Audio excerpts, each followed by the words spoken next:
Être indépendant, c'est jongler en permanence avec plein de casquettes.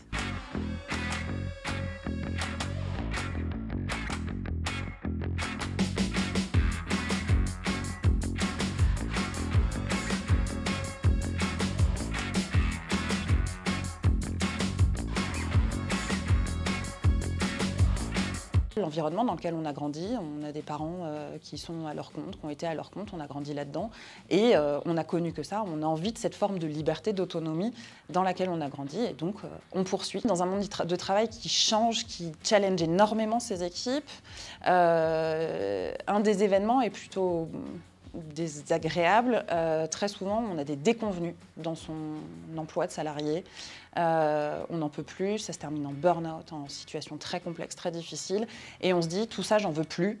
Je me mets à mon compte et je vais me lancer.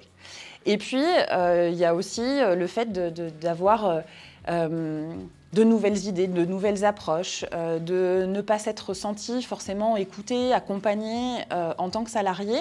Et on se dit, bah, c'est pas grave, personne ne veut s'emparer de ce sujet-là, de cette approche que moi j'ai dans mon activité, de cette valeur, de cette émotion forte que je veux y mettre. Et finalement, tant pis, je quitte mon job. Moi, j'ai trouvé du sens dans ce que j'avais imaginer, inventer, trouver, identifier et du coup, ce sens, je veux le mettre au service d'une clientèle que j'ai identifiée. Très concrètement, ces problématiques, c'est quoi? C'est jongler avec une casquette de vente, jongler avec une casquette de production, d'innovation, parce qu'il faut être capable de se réinventer régulièrement, de réseau et d'animation de ce réseau, d'animation aussi d'équipes avec lesquelles on est amené à travailler. Et puis, on a aussi la gestion administrative au quotidien. En gros, ce qui se passe, c'est que quand on quitte son boulot, parce que c'est souvent le cas, hein, quand on devient indépendant, on quitte son boulot, on a une expertise, une compétence qu'on a développée en tant que salarié. Et cette compétence, on se dit, c'est bon, je l'ai mise au service de mon employeur pendant des années, sauf qu'en la mettant au service de mon employeur pendant des années, j'ai cru que j'étais en mesure de la déployer dans mon quotidien, tout seul, en mode warrior, je vais y arriver. Mais c'est pas comme ça que ça se passe. Parce qu'on se retrouve confronté à des compétences qu'on n'a jamais développées, et je pense notamment à la compétence commerciale.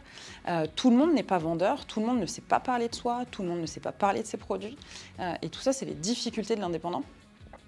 Et donc, il faut en permanence se challenger, se former, il faut apprendre à aller au-delà de ce qu'on croit savoir faire et surtout à accepter de se remettre en cause en permanence dans son activité pour pouvoir déployer l'ensemble de ses compétences.